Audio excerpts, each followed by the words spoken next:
Cuando Polina Castañeda entró a mi despacho aquella tarde de abril de 2025, lo primero que noté fue cómo sus manos temblaban al sostener un pañuelo arrugado, completamente empapado. No era un temblor de nerviosismo simple, era furia contenida, mezclada con un dolor tan profundo que parecía recorrerle todo el cuerpo, vibrando, buscando quedarse dentro. 68 años, cabello completamente blanco, recogido en un moño bajo tradicional, sin ningún intento de ocultarlo con tinte, como muchas mujeres de su edad hacen. Vestido negro formal, de luto reciente, la tela ligeramente desgastada en los codos, sugiriendo que era un vestido usado durante muchos años, para ocasiones formales, porque nunca tuvo dinero para comprar uno nuevo cada vez que lo necesitaba. El rostro mostraba las líneas naturales de la edad, pero también algo más, algo reciente, una marca fresca de trauma que aún no había logrado procesar del todo. Ojos hinchados de llorar durante días, semanas probablemente, pero secos en ese momento, como si las lágrimas se hubieran agotado al fin, reemplazadas por una determinación helada, propia de una mujer que había decidido que el llanto había terminado y que era hora de actuar.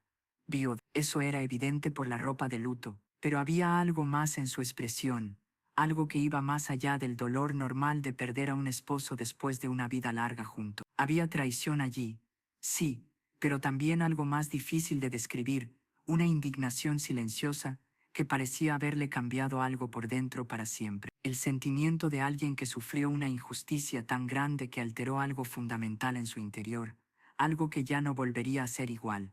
Me llamo Carmen Delgado, 52 años, jueza especializada en Derecho Familiar, en los tribunales de Madrid desde hace 18. He visto muchos casos dolorosos a lo largo de mi carrera, pero algunos se te quedan pegados a la piel y no se van nunca. Divorcios amargos, custodias disputadas, violencia doméstica, abusos ancianos. Pero cuando Polina comenzó a hablar, con una voz temblorosa pero extrañamente firme, supe de inmediato que este sería uno de esos casos que no se olvidan, que te siguen a casa por la noche, que te hacen cuestionar la humanidad. Jueza Delgado comenzó. Mi esposo Roberto murió hace 3 semanas. 43 años casados, 43 años compartiendo la vida, la cama, los sueños, los miedos, todo. Y yo no estuve en su funeral. Hizo una pausa deliberada, dejando que el peso completo de esas palabras se asentara en el aire entre nosotras. No estuve en su funeral. 5 palabras que contenían un universo entero de dolor. No porque estuviera enferma, continuó y su voz fue ganando fuerza. No porque no quisiera ir, no porque estuviera incapacitada, ni perdida ni confundida, sino porque mi hijo, mi único hijo Sebastián, a quien di a luz después de un parto difícil que casi me mata, a quien crié con todo el amor que tenía, por quien sacrifiqué todo para darle la mejor vida posible. Ese hijo me encerró en mi habitación con llave el día del funeral de su padre, y no me dejó salir. Me mantuvo prisionera en mi propia casa, en la casa que Roberto y yo compramos juntos hace 30 años, mientras enterraban al hombre que amé durante 43 años de mi vida. Su voz se quebró al final, pero se obligó a continuar, secándose los ojos con el pañuelo empapado que ya había usado demasiadas veces ese día. ¿Por qué hizo esto mi hijo? Por el testamento, por dinero, por la herencia. Mi esposo Roberto dejó todo en su testamento, absolutamente todo lo que teníamos, para mí, la casa, los ahorros, el pequeño taller mecánico donde trabajó durante 40 años, todo para mí, el 100%, y mi hijo Sebastián decidió que eso era injusto, que yo debía haber manipulado a su padre cuando estaba débil, enfermo, muriéndose. Entonces, como castigo por ese crimen imaginario, me encerró el día más importante, el día en que más necesitaba estar allí. Me robó mi despedida final, me robó la posibilidad de decirle adiós al amor de mi vida. Las lágrimas corrían libremente ahora, pero Polina no sollozaba ni se derrumbaba, simplemente las dejaba caer mientras hablaba con una determinación cada vez mayor. Vengo aquí porque necesito justicia. Necesito que mi hijo enfrente las consecuencias de lo que hizo. Necesito proteger lo que Roberto quiso dejarme, lo que trabajó durante 40 años para construir. Y necesito desesperadamente que alguien me diga que no estoy loca, que no soy una ladrona, como mi hijo me llamó, que merezco lo que mi esposo me dejó, que no soy el monstruo que él dice que soy.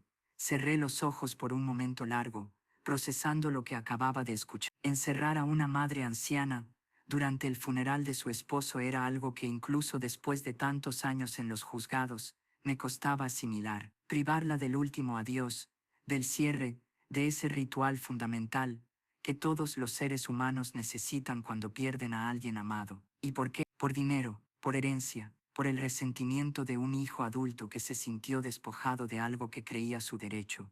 Señora Castañeda, dije suavemente, inclinándome hacia adelante sobre el escritorio, cuénteme todo desde el principio absoluto. No se apure, tengo tiempo, y necesito entender completamente la situación antes de poder ayudarla.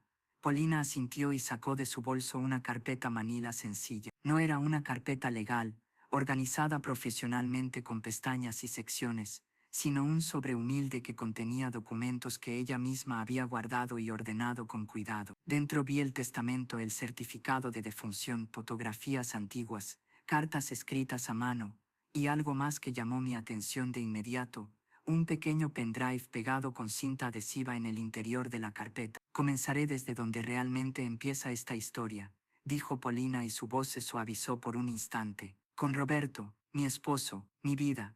La expresión de su rostro cambió por completo al mencionar su nombre. El dolor se mezcló con amor, con ternura, con la nostalgia de 43 años de recuerdos compartidos.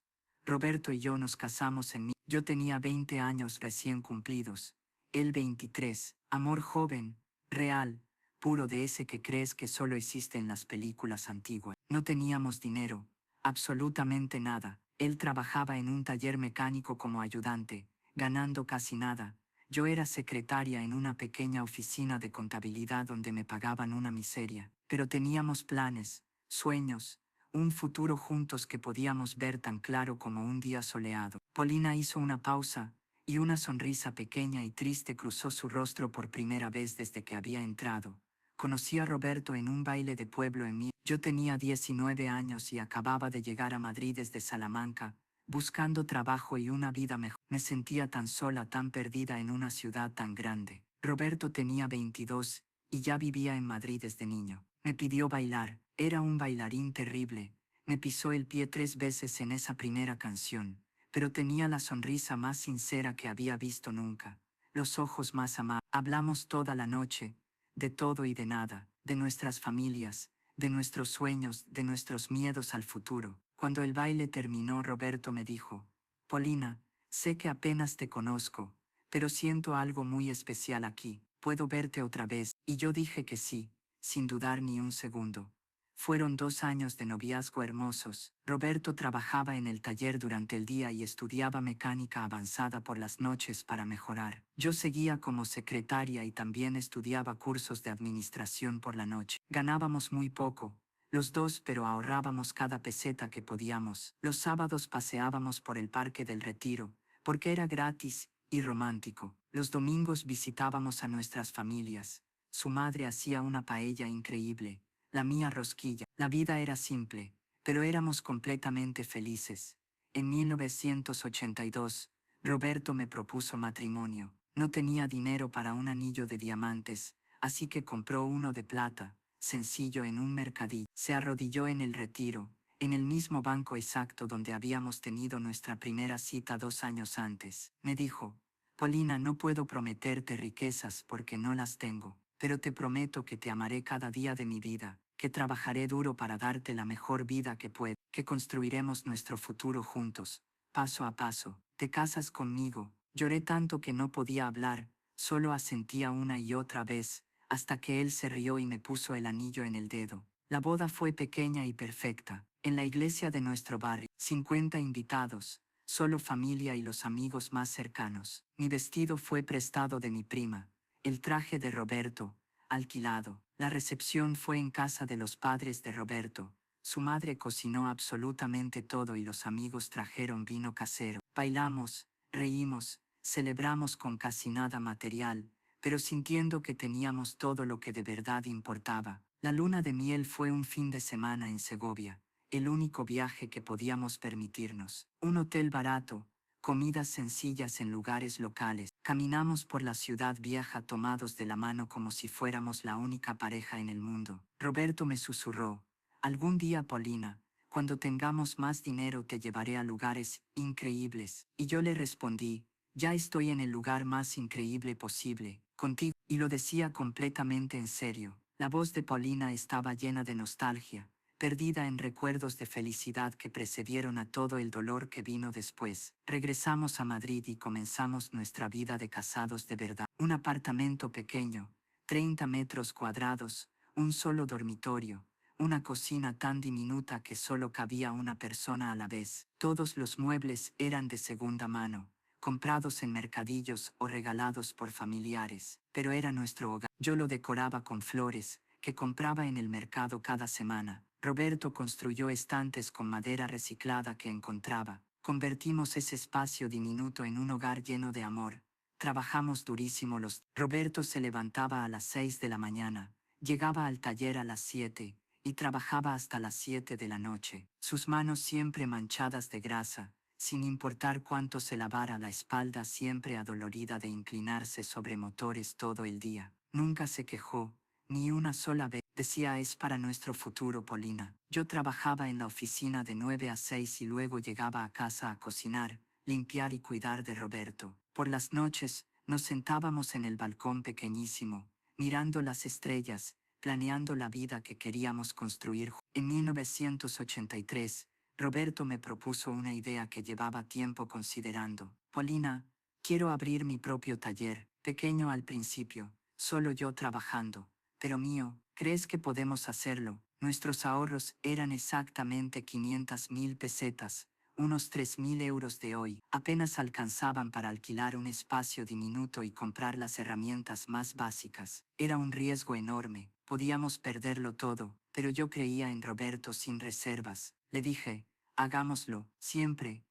En 1984, el taller mecánico Castañeda abrió sus puertas. Un local tan pequeño que solo cabían 3 coches a la vez. Roberto trabajaba completamente solo. Mecánico, recepcionista, contable, limpiador, todo. Los primeros meses fueron terriblemente difíciles. Pocos clientes, porque nadie conocía el taller. Ingresos tan bajos que algunos meses no podíamos pagar el alquiler del local a tiempo. Estuvimos a punto de rendirnos una docena de veces. Pero Roberto persistió. Trabajó más duro que nunca. Su reputación de honestidad y de trabajo bien hecho empezó a crecer de boca en boca. Los clientes comenzaron a venir con más regularidad. Para 1985, el taller era por fin sostenible y pudimos respirar. Y entonces, en abril de 1985, descubrí que estaba embarazada. La expresión de Paulina se iluminó por completo al recordar ese momento. Hice la prueba de embarazo en casa. Salió positiva. Corrí al taller y encontré a Roberto debajo de un coche, trabajando. Grité su nombre tan fuerte que se asustó. Salió rodando de debajo del coche con cara de preocupación. ¿Qué pasa? ¿Qué está mal? Le mostré la prueba. Su expresión pasó del shock a la comprensión, y luego a una alegría pura en cuestión de segundos. ¿Vamos a tener un bebé?, preguntó con la voz quebrando. Sentí sin poder hablar. Me levantó, me giró en círculo y lloró de felicidad. Los clientes que estaban esperando miraban, sonriendo. Roberto les anunció a todos: voy a ser papá, voy a ser papá. Y todos aplaudieron.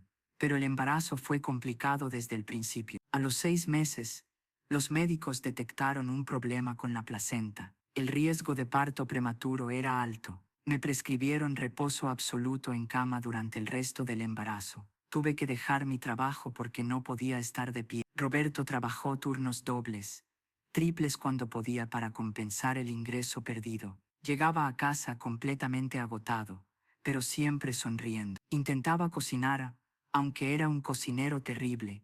Me traía flores baratas del mercado.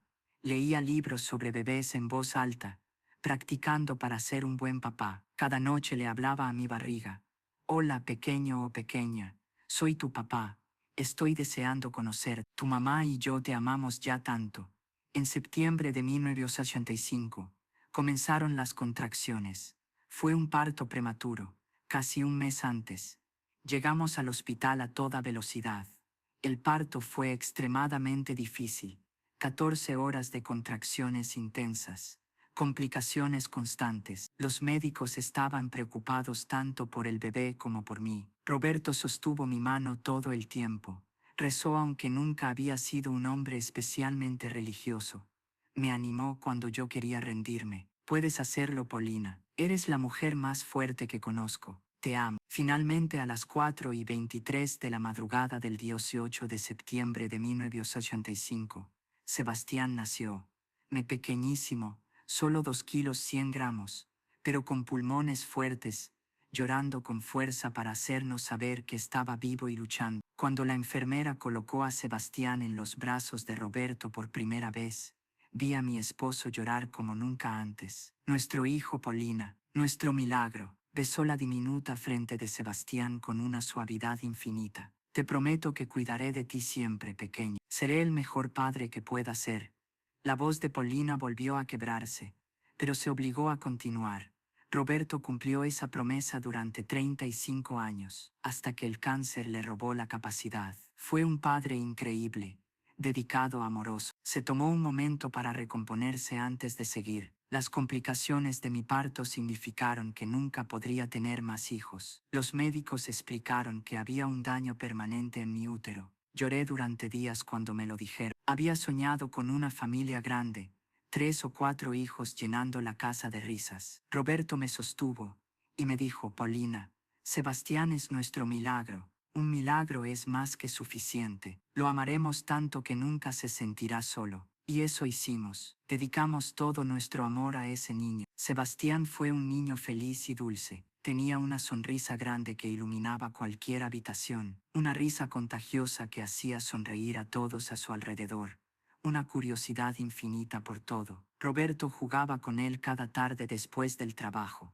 sin importar cuán cansado estuviera. Fútbol en el parque, construir cosas de madera juntos, arreglar objetos rotos en casa. Roberto decía que le estaba enseñando el oficio, pero en realidad le enseñaba mucho más: trabajo duro, honestidad, la importancia de la familia por encima de todo. Yo me quedé en casa durante los primeros años de Sebastián, criándolo a tiempo completo. Leía cuentos antes de dormir cada noche, le enseñaba letras y números jugando. Cocinábamos juntos, Sebastián como un ayudante diminuto mezclando masa con sus manos pequeñas. Los días eran largos y a veces agotadores, especialmente cuando estaba enfermo o difícil, pero estaban llenos de amor y de propósito. Cuando Sebastián entró a la escuela primaria en 1991, volví a trabajar medio tiempo como secretaria en una oficina nueva. No ganaba mucho, pero ayudaba económicamente y también me daba un sentido de propósito más allá de ser solo mamá. Roberto apoyó mi decisión por completo. Me dijo: Paulina, eres mucho más que la mamá de Sebastián. Eres una persona brillante, con talentos propios. Persigue también lo que te haga feliz. Los años pasaron rápido. Sebastián creció de niño pequeño a niño mayor. Era dulce, educado, cariñoso, daba abrazos espontáneos y decía: te amo, mamá, te amo, papá, cada noche antes de dormir sin que tuviéramos que pedirlo. Ayudaba en el taller de Roberto los fines de semana, limpiando herramientas y organizando piezas. Roberto estaba tan orgulloso, decía: es trabajador como su padre. En la escuela primaria, Sebastián fue un estudiante. Las matemáticas eran su materia favorita. Los números y la lógica tenían para él un sentido perfecto. Su profesora nos llamó a una reunión cuando tenía 10 años. Nos dijo: Sebastián tiene un potencial real para ir a la universidad algún día. Deberían considerar prepararlo para estudios superiores. Universidad. Para nosotros, clase trabajadora, con estudios solo hasta secundaria, sonaba como un sueño imposible. Pero Roberto decidió en ese instante: nuestro hijo tendrá oportunidades que nosotros nunca tuvimos. Desde ese día ahorramos obsesivamente para la universidad de Sebastián. Cancelamos cualquier vacación que habíamos planeado. Comprábamos ropa solo de segunda mano. Las comidas eran simples y baratas. Cada euro extra que ganábamos iba directo a una cuenta de ahorro etiquetada Universidad Sebastián. Roberto trabajaba algunos domingos cuando había horas extra disponibles. Yo tomé trabajos adicionales de fin de semana limpiando oficinas fuera de hora. Eran sacrificios, sí, pero felices. Todo por el futuro de nuestro hijo. En la escuela secundaria, Sebastián siguió siendo un estudiante brillante. Buenas calificaciones en todas las materias, especialmente en matemáticas y ciencias. Respetuoso con los profesores, amable con sus compañeros. Tenía buenos amigos, chicos de familias trabajadoras y honestas como la nuestra. Los traía a casa con frecuencia. Todos comían las croquetas que yo preparaba especialmente para ellos y jugaban al fútbol en el pequeño patio detrás de la casa. Era una vida normal, feliz. En 2003, Sebastián se graduó de la escuela secundaria, con calificaciones excelentes. 18 años, guapo, inteligente, lleno de potencial y de sueños. Solicitó ingreso en la Universidad Complutense de Madrid para estudiar Administración de Empresas. Fue aceptado. Nuestro orgullo fue enorme, pero también llegó el miedo financiero. La matrícula era cara, los libros costaban una fortuna, los gastos de vida eran altos. Usamos absolutamente todos nuestros ahorros. Roberto vendió su coche personal, el segundo que mantenía en el taller para emergencia. Yo pedí dinero prestado a mi hermana, pero lo logramos. En septiembre de 2003, llevamos a Sebastián a la universidad en su primer día. Una residencia compartida con otro estudiante, un campus enorme que nos intimidaba un poco. Sebastián estaba nervioso pero emocionado, con los ojos brillando de posibilidades. Me abrazó durante un largo rato antes de que nos fuéramos. Dijo: «Gracias, mamá. Gracias, papá, por todos los sacrificios que hicieron. Les prometo que haré que valga la pena». Roberto tenía lágrimas en los ojos. Le dijo: «Estudia duro, hijo. Vas a ser alguien grande». Mientras conducíamos de regreso a casa, Roberto me susurró: «Lo logramos, Paulina. Nuestro hijo está en la universidad. Hicimos algo bueno». La expresión de Paulina cambió de forma drástica en este punto de su relato. Durante los primeros 2 años de universidad, Sebastián venía a casa casi todos los fines de semana. Nos contaba sobre sus clases, sus profesores, sus nuevos amigos. Comía mi comida casera y decía que nada en la cafetería universitaria se comparaba con las croquetas de mamá. Ayudaba a Roberto en el taller los domingos. Nuestra relación era cercana, amorosa, exactamente como siempre había sido. Hizo una breve pausa antes de continuar. Pero entonces, en el tercer año, en 2006, Sebastián conoció a Mariana Solís. El nombre salió de la boca de Paulina como si fuera algo amargo, casi venenoso. La mencionó por primera vez en una llamada telefónica casual. Dijo: «Mamá, conocí a una chica. Se llama Mariana. Es increíble, inteligente, exitosa, hermosa.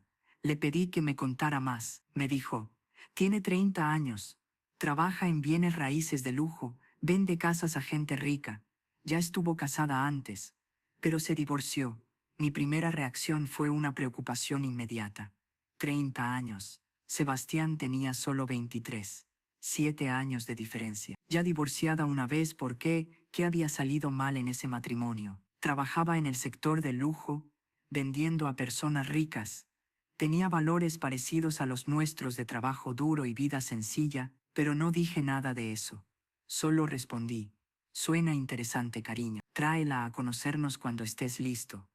3 meses después, Sebastián finalmente trajo a Mariana a cenar a casa. Mi primera impresión fue que era absolutamente hermosa, alta, delgada, elegante, maquillaje perfecto, ropa claramente muy cara, pero también había frialdad en ella. Nos saludó de manera correcta, educada, pero distante, como si estuviera cumpliendo una obligación social poco agradable. Miró nuestro apartamento humilde y vi, por un segundo, una expresión de desdén cruzarle el rostro antes de volver a colocarse una sonrisa educada. La cena fue terriblemente incómoda. Intenté hacer conversación. Le pregunté por su trabajo, su familia, sus intereses. Respondía con monosílabos corteses. Preguntó muy poco sobre nosotros. Cuando hablaba, lo hacía casi siempre de su éxito, de las propiedades caras que había vendido, de los clientes ricos con los que trataba. Roberto y yo nos mirábamos incómodos, sintiéndonos completamente fuera de lugar en un mundo que no conocíamos. Después de la cena, cuando Sebastián me ayudaba a lavar los platos en la cocina, le dije con cuidado: «Sebastián, Mariana es muy diferente de las otras chicas que conociste antes». Me respondió con un tono que nunca le había oído, un tono de admiración casi reverente. Sí, mamá, es muy sofisticada, muy mundana. Me está enseñando tanto sobre cómo es el mundo real fuera de nuestro barrio. Sentí que se encendían campanas de advertencia en mi cabeza, pero no dije nada más. Era adulto. Sus decisiones eran suyas. En los meses siguientes, Sebastián cambió de maneras sutiles, pero inconfundibles. Venía cada vez menos. Cuando llamaba hablaba menos de la familia y más de su carrera, del dinero, de las oportunidades que Mariana le estaba mostrando. Empezó a vestir diferente, ropa más cara, seguramente comprada con su ayuda. También cambió su actitud, menos humilde, más ambicioso, más materialista. Roberto lo notó igual que yo. Una noche, después de una llamada especialmente corta con Sebastián, me dijo: Paulina, nuestro hijo está cambiando. Es por Mariana.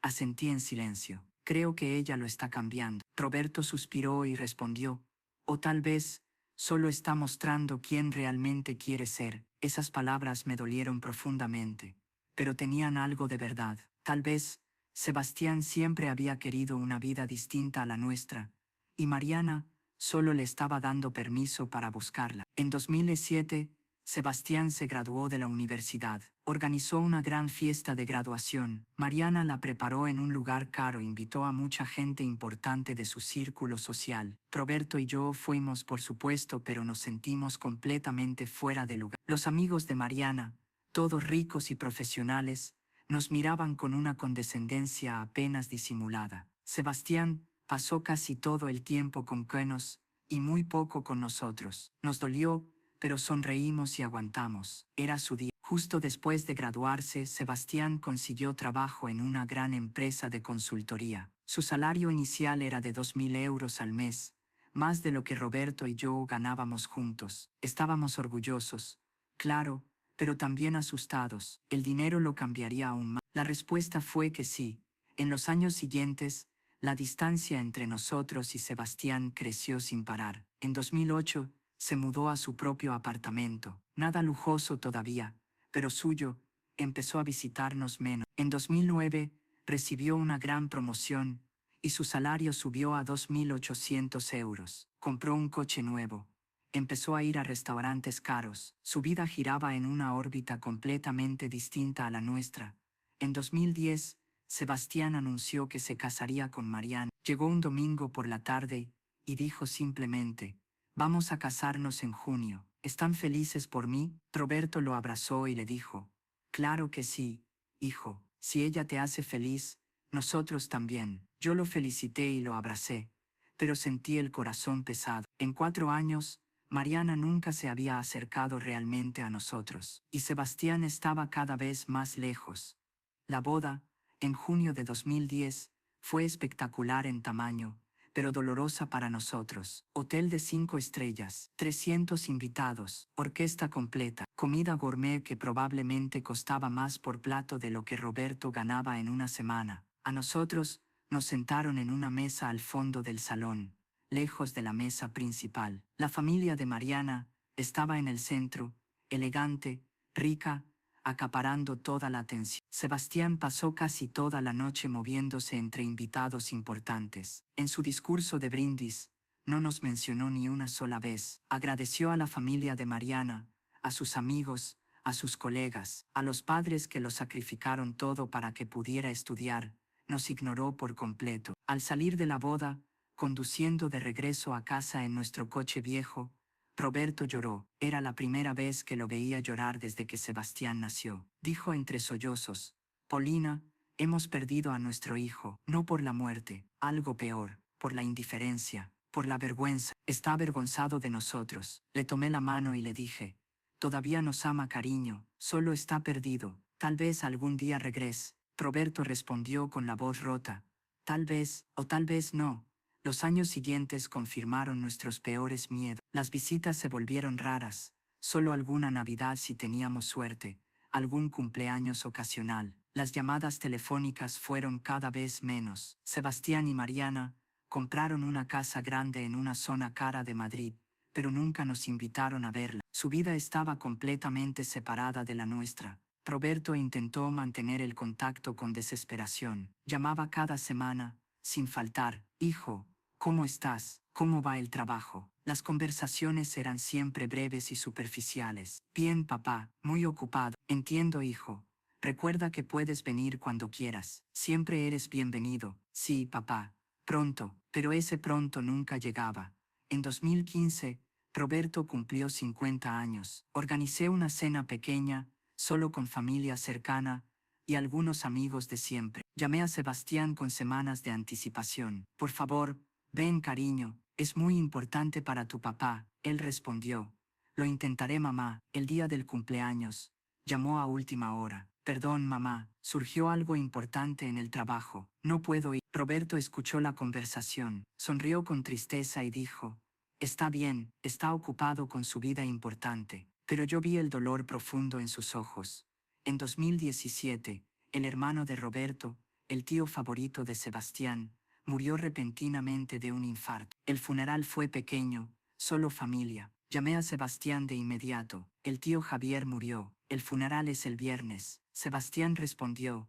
Oh no, qué triste. Iré si puedo acomodar mi agenda. No fue, ni siquiera llamó después para dar el pésame. Roberto se enfureció por primera vez en mucho tiempo. Dijo, Sebastián ni siquiera respeta la muerte de la familia. ¿Qué le pasó a nuestro hijo? En 2019, hice el último intento serio de reconciliación. Llamé a Sebastián y le dije, por favor, ven a cenar el domingo. Solo nosotros tres, necesitamos hablar en serio. Sebastián suspiró con cansancio. Mamá, de verdad estoy muy ocupado. Insistí, una cena, Sebastián, solo 3 horas de tu vida. Hubo un silencio largo. Finalmente dijo, está bien, mamá, el domingo. Preparé toda su comida favorita de cuando era niño, paella como la hacía su abuela, mis croquetas especiales, flan casero. Roberto se puso su mejor camisa. Esperamos nerviosos. Sebastián llegó 40 minutos tarde, sin ninguna disculpa. Se sentó, comió rápido, sin saborear, mirando el teléfono constantemente. Intenté tener una conversación de verdad. ¿Cómo va el trabajo? Bien. ¿Y Mariana? Bien. ¿Tienen planes a futuro? Mamá, tengo que irme pronto.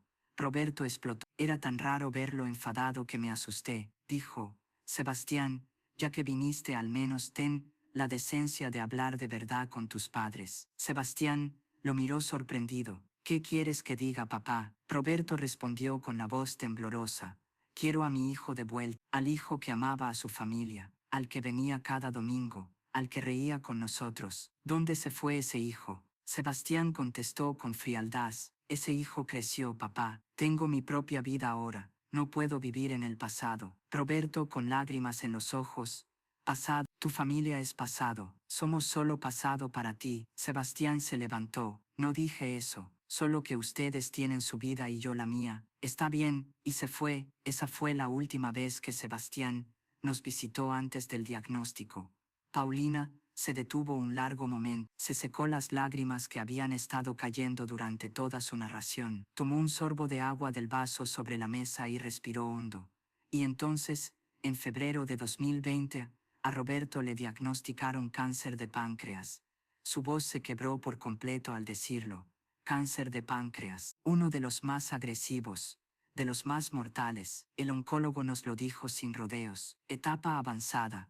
Tal vez 1 año de vida, tal vez menos, lo siento. Roberto tenía 61 años, yo 58. Nuestro mundo se derrumbó en ese instante. Salimos del consultorio tomados de la mano y lloramos juntos en el estacionamiento del hospital durante horas. Llamé a Sebastián ese mismo día. Tu padre está enfermo, cáncer, es grave, necesita verte pronto. Dijo que vendría enseguida, pero no vino. Pasó una semana, dos. Finalmente apareció un mes después del diagnóstico. La visita duró exactamente 1 hora. Incómoda, apresurada. No hizo preguntas sobre el tratamiento. No ofreció ayuda. Solo dijo, lo siento, papá, avísenme si necesitan algo. Y se fue. No volvió en meses. Durante los 4 años siguientes, mientras Roberto luchaba contra el cáncer con todo lo que tenía, Sebastián vino tal vez 10 veces en total, 10 veces en 4 años de enfermedad terminal. Llamaba de vez en cuando, pero las conversaciones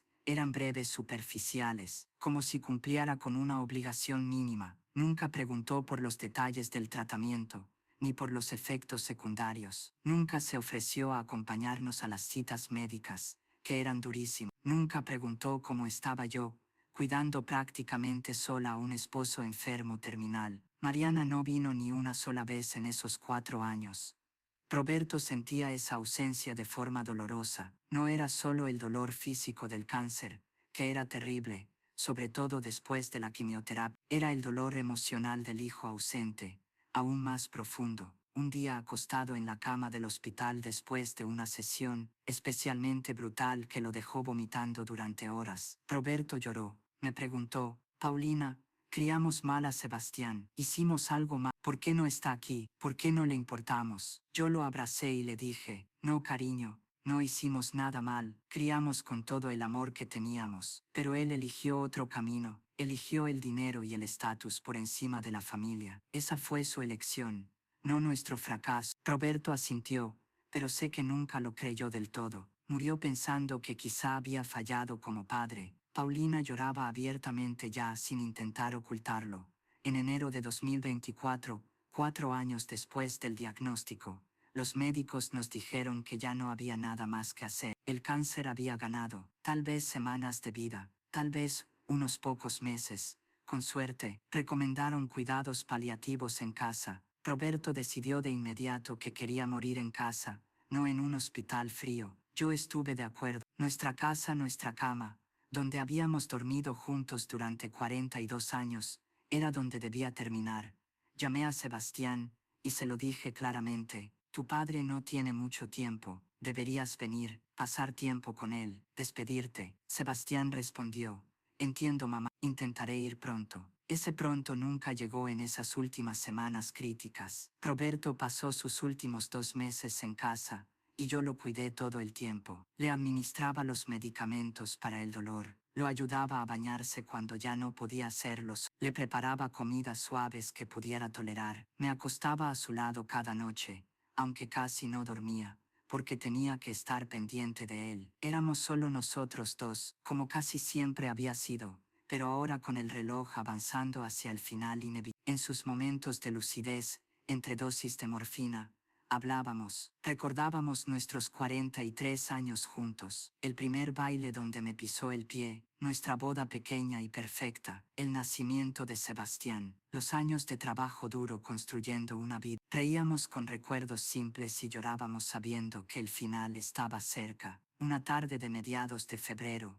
Roberto llamó a su abogado Antonio Méndez, un viejo amigo que había llevado nuestros asuntos legales durante años. Le dijo: Antonio, necesito cambiar mi testamento con urgencia. ¿Puedes venir mañana? Antonio vino al día siguiente. Roberto dictó los nuevos términos. Yo estaba en la habitación, pero no participé en absoluto. Roberto insistió en que fuera únicamente su decisión. El testamento anterior dividía todo entre Sebastián y yo, 50% para cada uno. Pero el Nuevo Testamento cambió todo, 100% de absolutamente todo para mí. La casa, los ahorros, el taller mecánico, todo. Roberto explicó sus razones con claridad, y Antonio escribió exactamente sus palabras: dejo absolutamente todo a mi esposa Paulina, porque es la única persona que estuvo conmigo cuando de verdad importó. Ella me cuidó cuando enfermé. Ella me amó cuando no tenía nada que ofrecer, excepto amor. Mi hijo Sebastián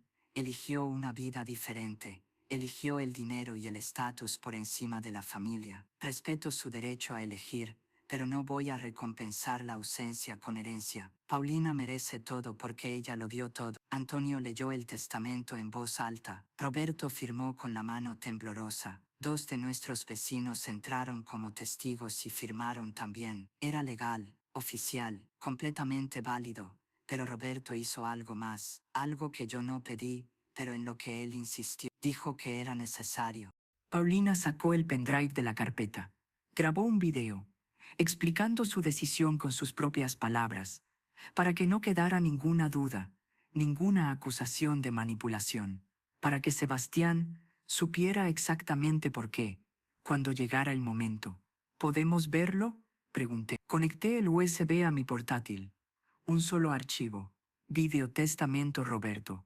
.pm4. Hice clic en reproducir.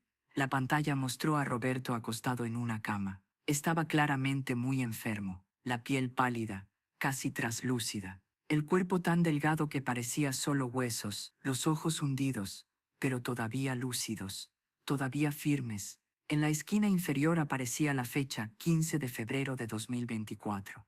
Roberto comenzó a hablar. La voz era débil, pero absolutamente decidida.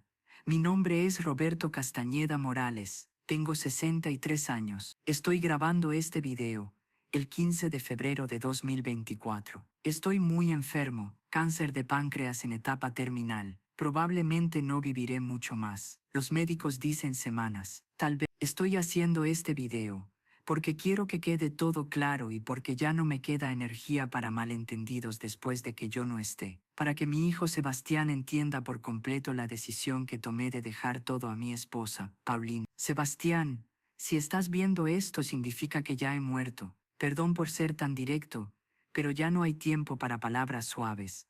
Dejé absolutamente todo a tu mamá porque ella lo merece. Durante los 4 años completos que luché contra este cáncer horrible, estuvo a mi lado todos los días, todas las noches, en cada momento de dolor insoportable. No se quejó ni una sola vez, nunca me dejó solo. Cuando vomitaba después de la quimioterapia, limpiaba sin asco. Cuando lloraba de un dolor que la medicina no podía tocar, me sostenía la mano y lloraba conmigo. Cuando perdía la esperanza y quería rendirme, ella me daba razones para seguir luchando.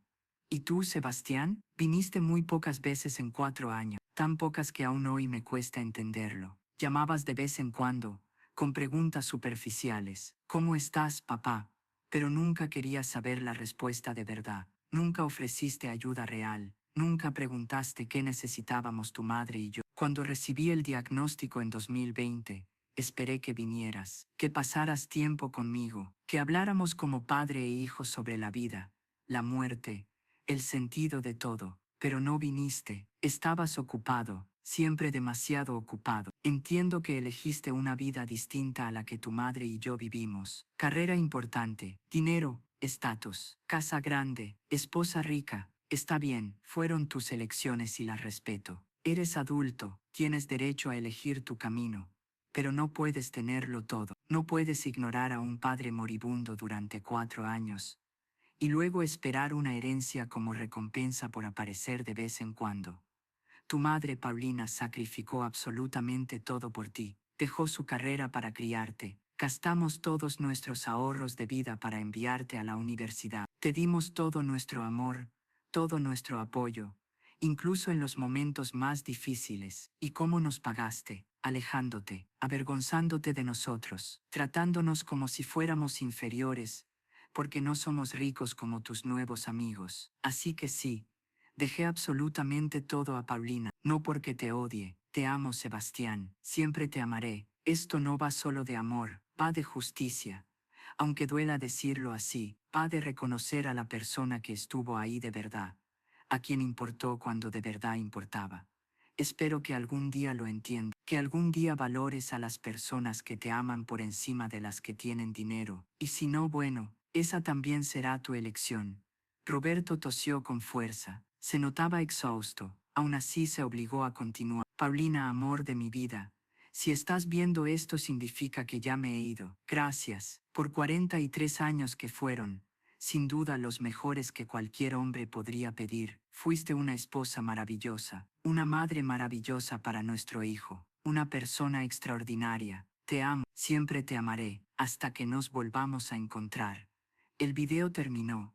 Mi despacho quedó en un silencio absoluto. Yo, procesando todo lo que acababa de ver, Paulina llorando en silencio, con una dignidad que lo llenaba todo. Roberto murió el 18 de marzo de 2024, dijo Paulina al fin, con la voz áspera. 3 semanas después de grabar ese video, murió en paz en casa en mis brazos. Sus últimas palabras fueron: te amo, Paulina. A la mañana siguiente de su muerte llamé a Sebastián. Tu padre murió esta mañana. Sebastián solo dijo: oh, está bien, yo me encargo del funeral. Y colgó. No preguntó cómo murió, no preguntó cómo estaba yo, solo el funeral. Sebastián y Mariana llegaron a casa 2 días después, El 20 de marzo, Sebastián me abrazó brevemente. Lo siento, mamá. Mariana se mantuvo completamente distante.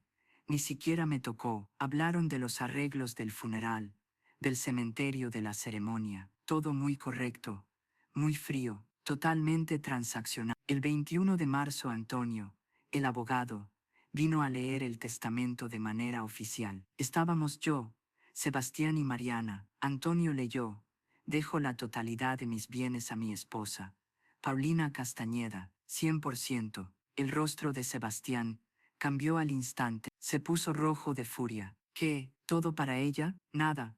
Absolutamente nada para mí.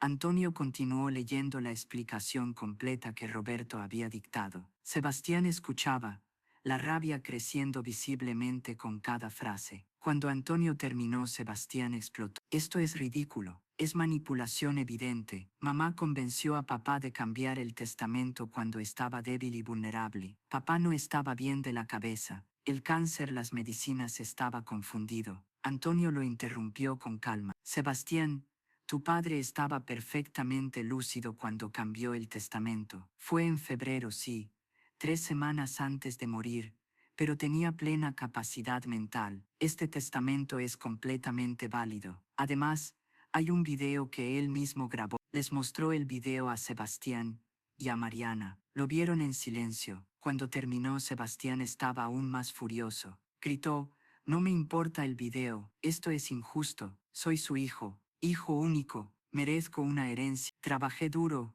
hice algo con mi vida, merezco reconocimiento. Le respondí con una calma que no sentía. Sebastián, tu padre explicó muy claramente su decisión. Apenas lo visitaste, no estuviste cuando te necesitó. Él recompensó a quien sí estuvo. Sebastián gritó: no tenía que estar ahí todo el tiempo. Tenía mi propia vida, una carrera importante. No podían esperar que dejara todo para cuidar a un padre enfermo. Le dije: nunca esperamos eso, pero podías haber venido más de 10 veces en 4 años. Podías haber llamado con preocupación real. Podías haber demostrado que te importaba, aunque fuera un poco. Te importaba solo el dinero. Gritó: manipulaste a papá cuando estaba débil. Lo convenciste de dejarte todo sabiendo que se estaba muriendo. Nunca hablé de herencias con tu padre. Sebastián, nunca fue su decisión, solo suya.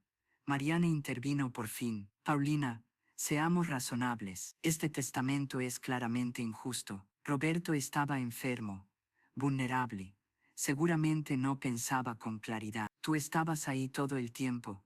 Tuviste una influencia enorme. Obviamente lo convenciste. Sebastián es el hijo biológico. Tiene derechos naturales.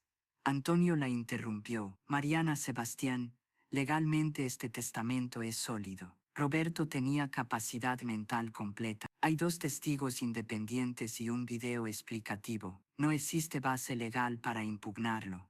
La encontraremos. Gritó Sebastián. Demandaremos. Esto no se queda así. Sebastián y Mariana se marcharon furiosos. Paulina respiró hondo antes de continuar, como si lo que venía fuera todavía más difícil. El funeral de Roberto estaba programado para el 23 de marzo, 2 días después de la lectura del testamento. Sabía que habría tensión, pero pensé que Sebastián, al menos, respetaría la despedida de su padre. Estaba terriblemente equivocada. La mañana del funeral me desperté muy temprano. Tenía que prepararme, por dentro y por fuera, vestido negro formal, maquillaje para disimular que había llorado toda la noche, fuerza para enfrentar el peor día de mi vida. Estaba en mi habitación arreglándome, cuando escuché la llave en la puerta de entrada. Pensé que tal vez Sebastián había llegado antes para ayudar con los últimos detalles. Bajé las escaleras.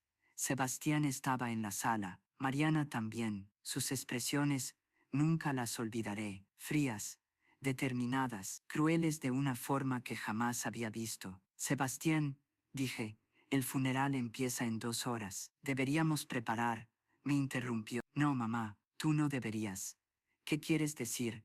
No vas al funeral de papá. Pensé que había oído mal. Sebastián, es el funeral de tu padre, mi esposo durante 43 años. Claro que voy a ir. No, su voz era plana, fría definitiva. Manipulaste a papá, me robaste la herencia, ahora pagas el precio, y el precio es que no te despidas de él. No tienes derecho. Sebastián, esto es una locura. Pero ya venía hacia mí, me agarró del brazo con fuerza, no golpeándome, pero sí con una firmeza brutal, y empezó a empujarme hacia las escaleras. Arriba, a tu habitación. Ahora, intenté resistirme, pero Sebastián es mucho más fuerte que yo. Mariana se acercó por el otro lado y también empujó. Entre los dos me obligaron a subir, me metieron en mi habitación, y me empujaron dentro. Sebastián, por favor, supliqué, debiste pensarlo antes de robar mi herencia, dijo con voz helada. Cerró la puerta. Escuché la llave girar en la cerradura. Estaba encerrado. Golpeé la puerta con los puños hasta que me dolieron. Sebastián, Mariana, por favor, es el funeral de Roberto. Necesito estar ahí. Déjenme salir. Escuché la voz de Mariana del otro lado. Deberías avergonzarte.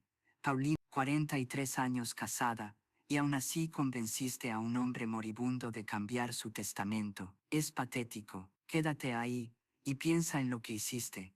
Luego escuché sus pasos bajando las escaleras, la puerta de entrada cerrándose, el coche arrancando y alejándose. Me quedé completamente sola, encerrada en mi propia habitación. Golpeé la puerta hasta que mis manos sangraron. Grité hasta quedarme sin voz. Lloré hasta que no quedó ni una lágrima dentro de mí. La ventana no se abría. Roberto había instalado cerraduras de seguridad años atrás. Mi teléfono estaba abajo en la cocina. No tenía forma de pedir ayuda.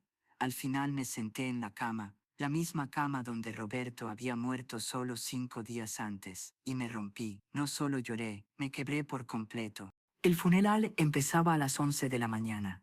Yo estaba sentada allí, encerrada, sabiendo que en ese mismo instante enterraban a Roberto, que los amigos se despedían, que la ceremonia se celebraba, y yo, su esposa, durante 43 años, la única que estuvo con él hasta el final, estaba ausente por la fuerza. Lloré durante horas, no solo por Roberto, también por Sebastián, por el niño dulce que se convirtió en un hombre capaz de una crueldad que jamás imaginé, por el hijo al que amé con todo mi ser y que ahora me odiaba por dinero. Sebastián y Mariana regresaron alrededor de las 4 de la tarde. Escuché que entraban en la casa. Esperé que subieran a liberarme, pero no lo hicieron. Oí conversación abajo, incluso risas, después del funeral de su padre. Luego, silencio.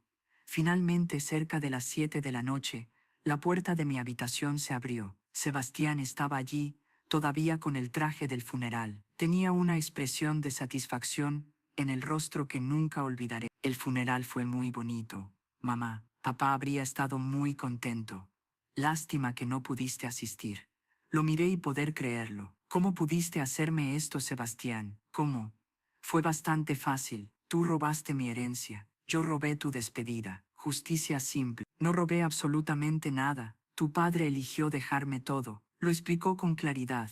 Porque lo manipulaste cuando estaba débil. Pero ya no importa. Vamos a impugnar el testamento. Probaremos coerción. Recuperaremos lo que es mío por derecho. Y tú vas a perderlo todo. Sebastián, por favor, disfruta esta casa mientras puedas, mamá. Muy pronto será mía. Todo será mío como siempre debió ser. Se fue. La puerta de entrada se cerró. Esta vez no me encerró. Pero ya no importaba. Me quedé en la cama, rota, hasta la mañana siguiente. Paulina se detuvo. Estaba completamente exhausta de revivirlo todo. Durante los días siguientes, Sebastián contactó a varios abogados intentando encontrar a alguien dispuesto a impugnar el testamento. Todos le dijeron lo mismo. El testamento era sólido, el video irrefutable, no había base legal alguna. Entonces cambió de táctica, pasó al acoso puro, llamadas diarias exigiendo que compartiera la herencia de forma justa. Aparecía en casa sin avisar, golpeaba la puerta, gritaba acusaciones. Los vecinos empezaron a darse cuenta, a preguntarme si estaba bien. Mariana me enviaba mensajes constantemente. Eres una ladrona. Le robaste a tu hijo. El karma te alcanzará. Aguanté 3 semanas, pero al final me quebré. No podía más. Necesitaba ayuda legal, protección. Por eso estoy aquí. Jueza, necesito una orden de alejamiento contra mi propio hijo. Necesito proteger lo que Roberto quiso dejarme. Y necesito desesperadamente que alguien me diga que no estoy loca, que no soy una ladrona, que merezco lo que mi esposo me dejó. Paulina terminó su relato completamente agotada, vulnerable, esperando mi respuesta. Cerré el portátil. Volví a mirar el testamento con calma, el certificado de defunción. A la mujer de 68 años, que había perdido a su esposo tras 43 años de matrimonio, había sido forzada a perderse su funeral y ahora era acosada por su propio hijo por aceptar una herencia legítima. Señora Castañeda, dije con una firmeza absoluta, usted no hizo nada malo. Su esposo tomó una decisión consciente, documentada y completamente legal. El comportamiento de Sebastián es reprobable. Encerrarla durante el funeral puede constituir un delito de privación ilegal de libertad. Y vamos a asegurarnos de que usted esté protegida a partir de ahora.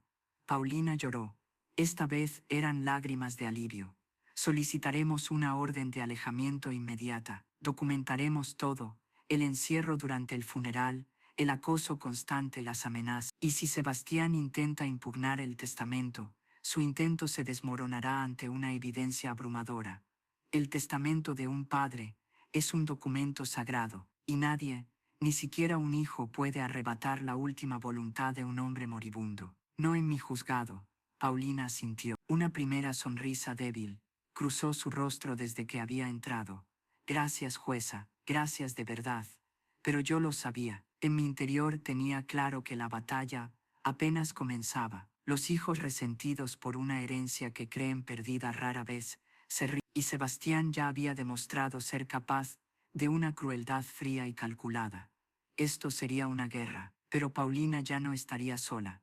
Durante las semanas siguientes preparamos el caso con extremo cuidado. Llamé a Elena Fuentes, una abogada especialista muy conocida en Madrid por defender con ferocidad las últimas voluntades de fallecidos frente a familiares codiciosos. Elena revisó toda la documentación y sonrió, la sonrisa de quien sabe que tiene un caso prácticamente indestructible. Testamento sólido como una roca. El video es devastador para cualquier argumento de Sebastián, y el encierro durante el funeral puede constituir un delito grave. Tenemos munición de sobra, no solo para defender, sino para contratar. Elena presentó 2 acciones legales de forma simultánea. Una orden de alejamiento contra Sebastián y Mariana, prohibiéndoles cualquier contacto con Paulina, y una demanda preventiva declarando el testamento válido e irrevocable, bloqueando de hecho cualquier intento futuro de impugnación. Sebastián recibió las notificaciones legales el 15 de abril. Según Elena, que siguió de cerca la situación, su reacción fue exactamente la esperada. Furia explosiva, negación total, amenazas vacías de demanda. Sebastián contrató entonces a Rodrigo Salas, un abogado conocido en Madrid por asumir causas extremadamente difíciles con una agresividad notable. Rodrigo presentó la impugnación formal del testamento alegando 3 cosas: coerción indebida, incapacidad mental de Roberto y manipulación sistemática por parte de Paulina. La audiencia quedó fijada para el 10 de mayo. Ambas partes presentarían sus argumentos completos ante el tribunal, ante mí, y yo tendría que decidir, de una vez y para siempre, la validez del testamento. Días antes de la audiencia, Elena y Paulina se reunieron conmigo para la preparación final. Elena se mostraba completamente segura. Paulina, nerviosa pero con una determinación que no le ha visto antes. Sebastián dirá cualquier cosa, advirtió Paulina. Mentirá sin pudor, inventará historias, hará que yo parezca una villana terrible.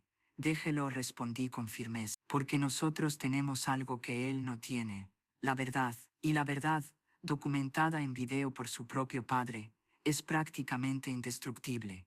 El 10 de mayo llegó por fin.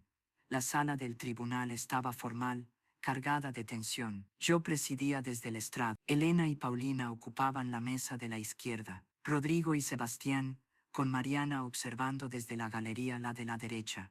Sebastián se veía distinto de lo que había imaginado a partir del relato de Paulina. 40 años, objetivamente atractivo, vestido con un traje obviamente muy caro, pero su expresión era dura, amarga. En sus ojos no había dolor por la pérdida de su padre, sino el cálculo frío de quien cree que le han quitado dinero que le pertenece. Mariana, sentada detrás, tenía ahora 37 años. Elegante e impecable, miraba a Paulina con un gesto de desprecio cada vez que cruzaban miradas.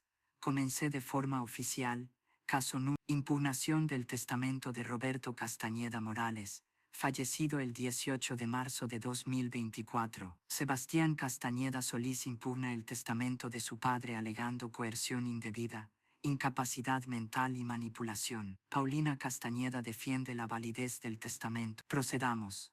Rodrigo se levantó primero. Su señoría, este caso es bastante simple si dejamos de lado la emoción. Roberto Castañeda estaba gravemente enfermo, en fase terminal, débil físicamente, vulnerable mentalmente, dependiente por completo de su esposa. Paulina aprovechó esa vulnerabilidad extrema y manipuló de forma sistemática a su esposo, para cambiar el testamento en su favor, excluyendo por completo al hijo biológico, Sebastián. Esto es un caso clásico de coerción. El testamento debe anularse y volver al anterior, que dividía la herencia de manera equitativa. Continuó sin pausa.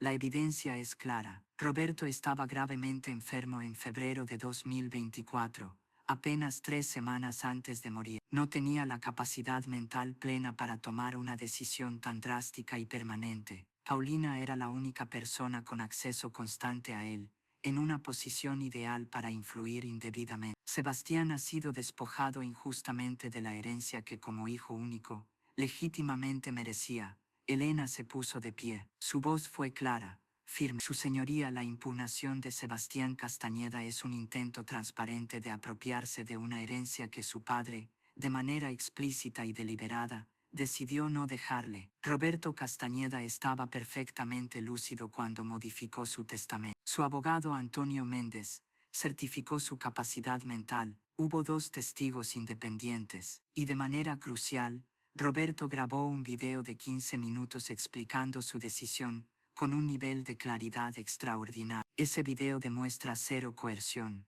0 confusión y un 100% de conciencia.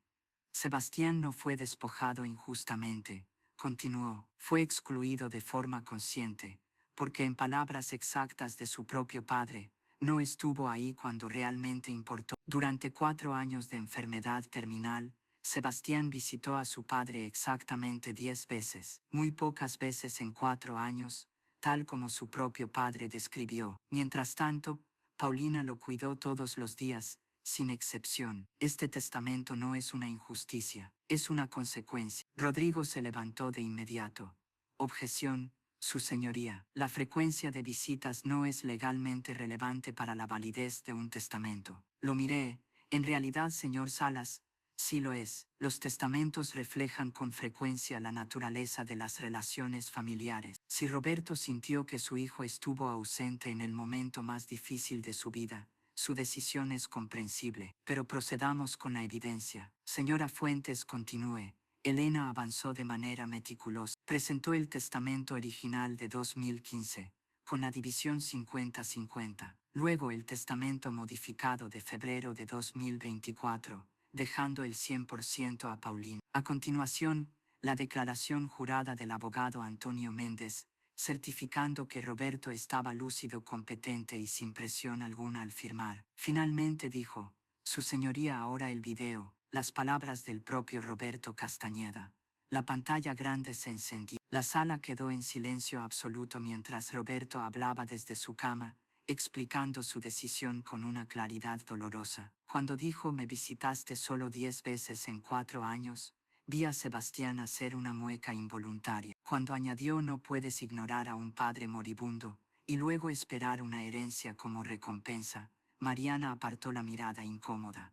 El video terminó, el silencio pesaba. Eso dijo Elena con calma firme, es un hombre completamente lúcido, consciente, deliberado. No hay coerción, no hay confusión, solo un padre profundamente decepcionado por un hijo ausente.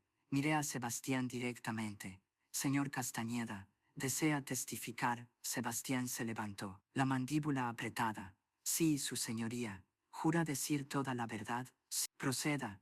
Su señoría, ese video es muy doloroso de escuchar, comenzó. Pero mi padre estaba terriblemente enfermo, Medicación fuerte para el dolor, el cáncer afectando su cuerpo.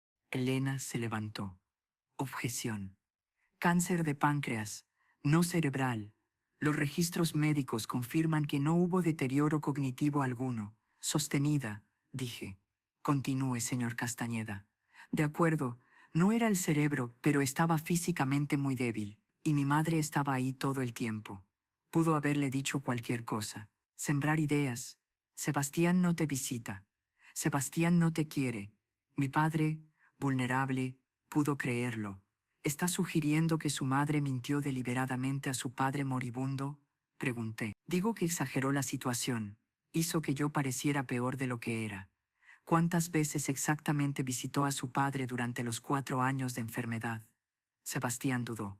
No llevé la cuenta exacta.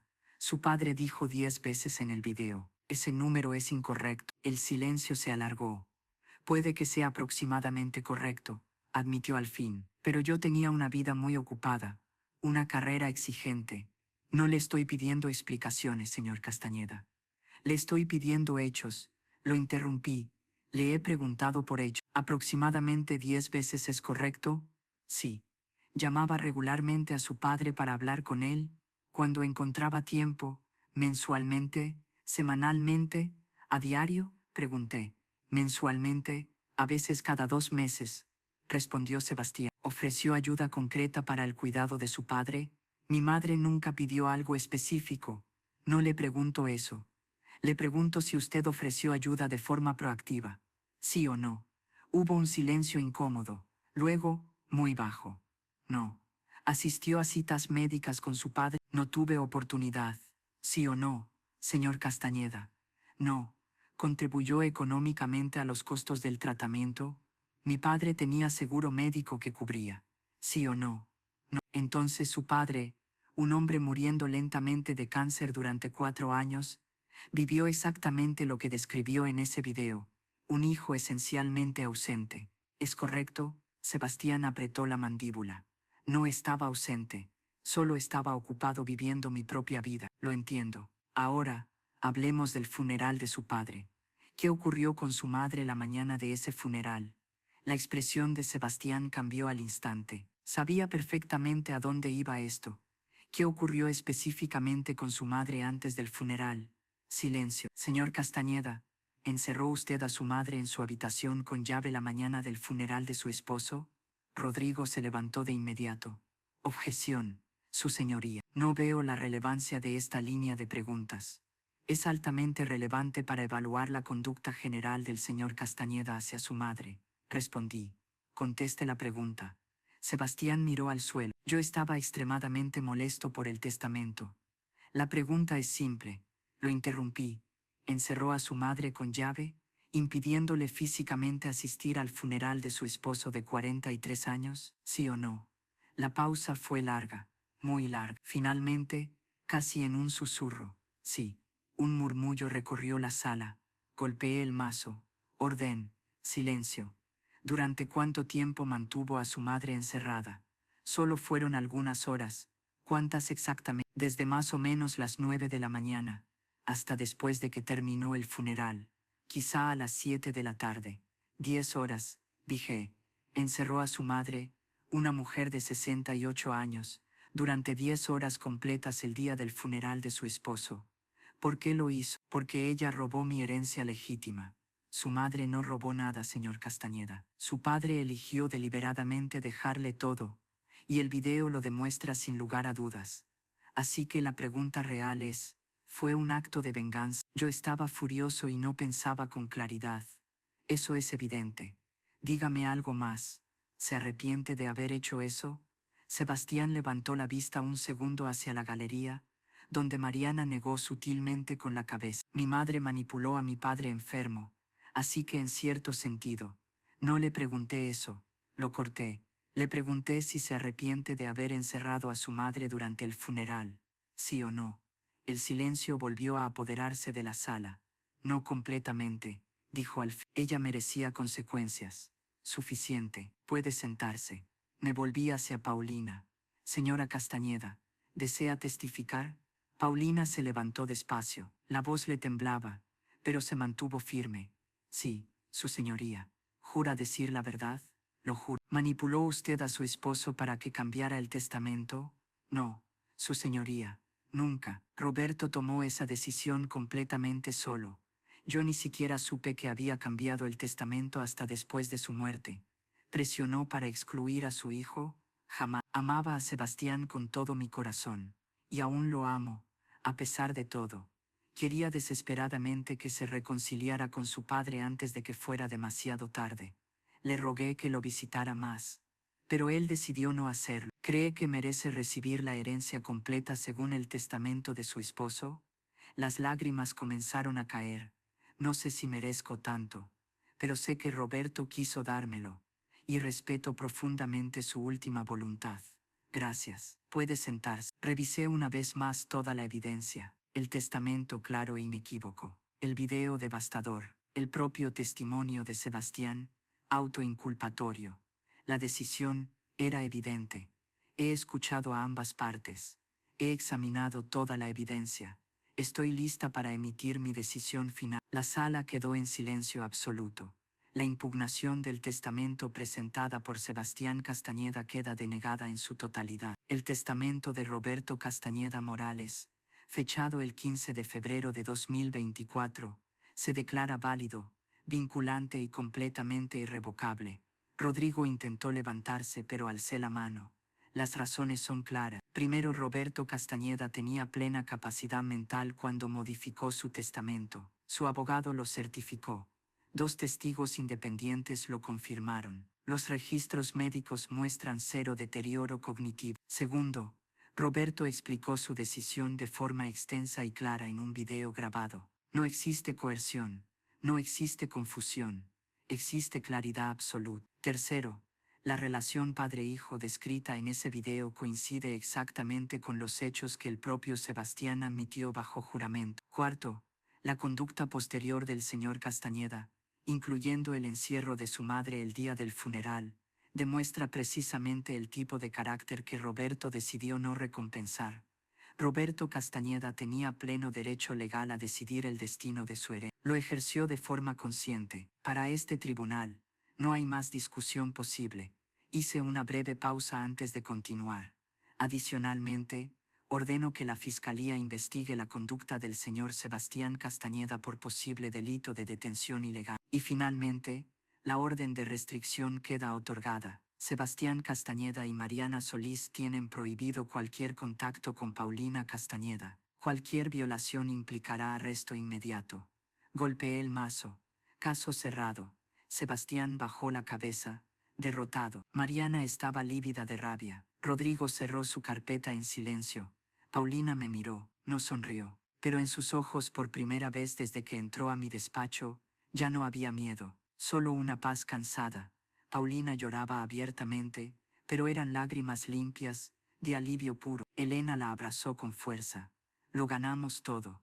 3 meses después, en agosto de 2025, Elena me llamó con una actualización. Paulina, por fin, estaba prosperando. La casa estaba completamente pagada. Los ahorros, seguros en el banco. El taller mecánico se había vendido por 85.000 euros a un mecánico joven que había trabajado años con Roberto. El total de la herencia rondaba los 340.000 euros. No una fortuna para algunos, pero una seguridad real para una mujer que siempre había vivido con modestia. Sebastián, en cambio, se desmoronó con una rapidez casi brutal. Hizo una serie de inversiones desastrosas en la bolsa. Perdió 60.000 euros propios y otros 40.000 en préstamos bancarios. Su empresa lo despidió por bajo rendimiento sostenido. Mariana, cuya lealtad estaba claramente atada al dinero, pidió el divorcio en agosto alegando incompatibilidad irreconciliable. La realidad era simple. Sebastián ya no le servía. Intentó vender la casa grande, pero el mercado estaba en mal momento y la hipoteca era elevada. Vendió con una pérdida importante. Se mudó a un apartamento pequeño, barato en un barrio que nunca habría considerado antes. Buscar trabajo fue un calvario. 40 años, despedido, referencias pobres. Al final consiguió un puesto administrativo básico, 1.400 euros al mes, una fracción de lo que había ganado. En septiembre, Elena me llamó con urgencia. Paulina quiere verte. Ha pasado algo serio con Sebastián. Paulina llegó a mi despacho visiblemente preocupada. A pesar de todo, Sebastián está en el hospital. Se desplomó en el trabajo. Desnutrición severa, estrés extremo, depresión clínica. El hospital me llamó porque sigo figurando como su contacto de emergencia en registros antiguos. ¿Vas a ir a verlo?, pregunté. No sé qué hacer. Parte de mí cree que debería dejarlo sufrir, como dejó sufrir a Roberto durante años. Pero otra parte recuerda que sigue siendo mi hijo, el niño que di a luz. No puedo abandonarlo del todo. ¿Qué quieres hacer exactamente? Quiero verlo, pero con condiciones claras. Tiene que asumir sus errores de verdad, pedir perdón real, no manipular para conseguir dinero. Tiene que cambiar. Eso es razonable. Solo necesito saber si estoy haciendo lo correcto. Eres madre, le dije, pero una madre con límites sanos. Eso es exactamente lo correcto. Paulina fue al hospital al día siguiente. Cuando me contó después lo ocurrido, entendí que algo había cambiado de verdad. Sebastián estaba en la cama, muy delgado, agotado, derrotado. Al verla entrar, empezó a llorar de inmediato. No eran lágrimas calculadas, eran de vergüenza profunda. Mamá, lo siento, perdón por todo, por encerrarte el día del funeral, por las acusaciones horribles, por haber estado ausente con papá durante años. No merecías nada de eso. No, Sebastián, no lo merecía. Papá tenía razón en todo lo que dijo en ese video. Elegí el dinero antes que a la familia. El estatus antes que el amor. Y ahora lo perdí todo. Mariana se fue. Perdí el trabajo, perdí el dinero, perdí a mis amigos, y lo peor, perdí a papá sin arreglar nada, y casi te pierdo a ti. No me has perdido del todo, le dijo Paulina con calma. Estoy aquí, pero no voy a salvarte de las consecuencias. No pagaré tus deudas, no te daré dinero de la herencia. Si quieres salir adelante, tendrás que hacerlo tú, con trabajo real, con un cambio verdadero. Lo entiendo, dijo él. Solo quiero una oportunidad, ser un hijo mejor. Es demasiado tarde para papá, pero no para ti. ¿Me das esa oportunidad? Paulina lo miró durante un largo instante. Te doy la oportunidad de reconstruir la relación, paso a paso, pero no de borrar el pasado. Eso ya no es posible. Sebastián asintió, llorando. Es suficiente. Gracias, mamá. Cuando Paulina terminó de contarme todo, guardó silencio. No sé qué pasará, me dijo. No sé si realmente cambiará, pero al menos ahora no cargo con odio. Puse límites, y aún así, elegí compasión. Asentí. Eso no te hace débil, te hace fuerte. Paulina se levantó, más erguida que nunca. Perdí a mi esposo, perdí a mi hijo durante años, pero no perdí mi dignidad. Y al final, eso es lo que Roberto quería para mí. Cuando se fue, pensé en cuántas veces, en los tribunales, confundimos justicia con castigo. Roberto no castigó a Sebastián, eligió reconocer a quien estuvo. Y Paulina, al final, hizo lo mismo. Eligió no recompensar el daño, pero tampoco convertirse en alguien que no era. Con el tiempo quedó claro que aquello nunca fue solo una herencia, fue una lección. Y por primera vez, Sebastián parecía dispuesto a aprenderla. Paulina también lloró. Está bien, Sebastián, una oportunidad, pero con condiciones absolutamente claras. Terapia profesional regular, un trabajo estable que mantengas, responsabilidad total por tus actos y honestidad completa conmigo. ¿Estamos de acuerdo? De acuerdo, mamá. Gracias. Gracias, infinitamente por no abandonarme del todo. Un año después, en septiembre de 2026, Paulina me invitó a tomar un café para darme la actualización final. Sebastián salió del hospital en septiembre del año pasado. Vivió conmigo exactamente 2 meses, en una habitación pequeña y con reglas muy estrictas. Buscó trabajo activamente y encontró un puesto administrativo en una empresa pequeña. No es glamoroso, pero es honesto. 1.500 euros al mes. Empezó terapia profesional con un psicólogo especializado en trauma y duelo. 2 veces por semana. Está trabajando de verdad en procesar la muerte de su padre, la culpa enorme que carga y los valores tan torcidos que había adoptado. El progreso es lento pero es real. En diciembre se mudó a su propio apartamento. Pequeño, barato, en un barrio modesto pero suyo. Paga el alquiler con su propio salario. Vive de forma sencilla. Está aprendiendo a vivir una vida completamente distinta. Ahora me visita todas las semanas, sin falta, no por dinero ni por manipulación, sino por familia. Hablamos mucho de su papá, llora, procesa, está sanando despacio, pero de verdad, no puedo decir que lo haya perdonado por completo todavía. El dolor de haber sido encerrada durante el funeral de Roberto nunca desaparecerá del todo. Pero veo a mi hijo intentando cambiar con honestidad, y eso es un comienzo real. Sonreí. Hiciste exactamente lo correcto, Paulina. Diste una oportunidad sin convertirte en salvador. Pusiste límites, y los límites también son amor. Roberto estaría orgulloso de ti, y quizá, con el tiempo también de Sebastián, si continúa por este camino. Paulina asintió lentamente. Espero que algún día Sebastián entienda que el verdadero regalo que Roberto dejó no fue el dinero. Fue una lección profunda de vida, que las personas que amas importan infinitamente más que las cosas que posees. Roberto intentó enseñarle eso en vida. Cuando no pudo, lo hizo en su muerte a través de su testamento. Si Sebastián aprende esa lección por completo y Dios heredará algo mucho más valioso que 340.000 euros. Heredará sabiduría. 2 años después de mi decisión, en mayo de 2027, recibí una carta de Paulina, su última actualización. Querida jueza Delgado, han pasado 2 años desde que usted protegió la herencia de Roberto para mí. 2 años aprendiendo a vivir sin él físicamente, pero con su amor guiándome cada día. Sebastián ha cambiado de una manera profunda, no de forma perfecta. Las cicatrices emocionales nunca desaparecen del todo. Pero el cambio es real, trabaja duro, vive con modestia sin quejarse, me visita con alegría genuina, habla de su padre con respeto profundo, no con resentimiento. Hace exactamente un mes, en lo que habría sido el cumpleaños de Roberto, Sebastián y yo, fuimos juntos a su tumba. Sebastián lloró abiertamente y dijo: «Papá, perdón por llegar tan tarde a aprender la lección que intentaste enseñarme toda la vida, pero al final la aprendí. Gracias por amarme incluso cuando no lo merecía, y perdón por no haber estado cuando me necesité». Miré a mi hijo, 42 años ahora, y por primera vez vi al hombre que Roberto siempre esperó que llegara a ser. Nunca olvidaré haber sido encerrada el día del funeral. Ese dolor vivirá conmigo siempre. Pero estoy aprendiendo a vivir con él sin dejar de amar al hijo que lo causó.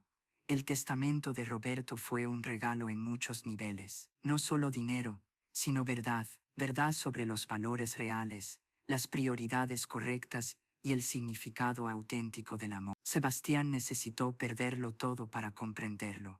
Gracias por haberme ayudado a defender no solo una herencia sino la dignidad de mi esposo y la mía. Con gratitud eterna, Paulina. Doblé la carta con cuidado. En todos mis años en los tribunales, había visto muchas disputas por herencias. Pocas terminaban con aprendizaje, menos aún con redención. Roberto no dejó solo bienes, dejó un mensaje, y al final, su lección sobrevivió incluso a la muerte. Ahora vive de otra manera, más simple, más auténtica, más plenamente humana. Roberto no habría estado orgulloso del comportamiento pasado de Sebastián, pero creo sinceramente que habría sentido esperanza al ver el cambio presente. Yo también, al fin siento esperanza. Gracias, jueza, por proteger la última voluntad de mi esposo, por creer en mí cuando Sebastián me llamó manipuladora, por darme justicia cuando la necesitaba desesperadamente. Roberto descansa en paz sabiendo que sus deseos fueron cumplidos, y yo vivo en paz sabiendo que luché por ello. Con gratitud eterna y profunda, Paulina Castañeda. Cerré la carta con cuidado. Me quedé mirando por la ventana de mi despacho pensando en todos los casos que había presidido a lo largo de los años. Familias rotas sin posibilidad de reparación, herencias disputadas con amargura, hijos consumidos por el resentimiento, padres muertos dejando atrás decepción y silencio. El caso de Paulina fue distinto, no porque tuviera un final perfecto de cuento de hadas. El dolor seguía ahí. El trauma de aquel encierro nunca desaparecería del todo. Algunas heridas no cierran completamente, pero fue distinto porque demostró algo poco común y profundamente valioso. A veces, las consecuencias enseñan lo que las recompensas jamás consiguen. Roberto no negó la herencia a Sebastián por crueldad, ni por venganza. Lo hizo como una última lección de vida. Una lección que Sebastián, tarde y a un costo enorme, terminó aprendiendo. Y Paulina defendió ese testamento no por avaricia sino por amor. Amor al hombre que confió en ella hasta el fin. Amor lo suficientemente fuerte como para poner límites a su propio hijo sin dejar de verlo como tal. 3 años después de la muerte de Roberto, en marzo de 2028, el expediente quedó oficialmente cerrado. El testamento se ejecutó sin fisuras. La herencia fue transferida conforme a la ley. La orden de alejamiento expiró, ya innecesaria ante una reconciliación parcial, pero genuina. Legalmente el caso terminó para siempre. Humanamente no, porque Paulina vive cada día con la presencia silenciosa de Roberto en su recuerdo. Y Sebastián vive cada día con el peso de sus errores y con el esfuerzo consciente de no repetirlos, y ambos intentan construir una relación nueva sobre los restos de la anterior, con cuidado, con límites, con verdad. No es un final feliz de película, es algo mejor, un final honesto, real, un final donde el dolor fue reconocido, los errores fueron admitidos, el cambio fue intentado, y en buena medida logrado. La última voluntad de Roberto fue respetada. La dignidad de Paulina fue protegida, y Sebastián aprendió tarde pero de verdad, una lección que marcará el resto de su vida. En un sistema legal imperfecto, ese es, quizá, el mejor resultado al que podemos aspirar. Y para mí, la jueza que vio a Paulina llorar en mi despacho recordando el funeral que le arrebataron, que escuchó a Sebastián admitir la vergüenza de haber encerrado a su madre, que defendió la voluntad de un hombre muerto frente a la codicia de un hijo vivo. Este caso quedó grabado como un recordatorio esencial. La justicia no siempre consigue reparar el pasado, pero a veces evita que el daño siga creciendo y con suerte abre una puerta hacia un futuro más digno.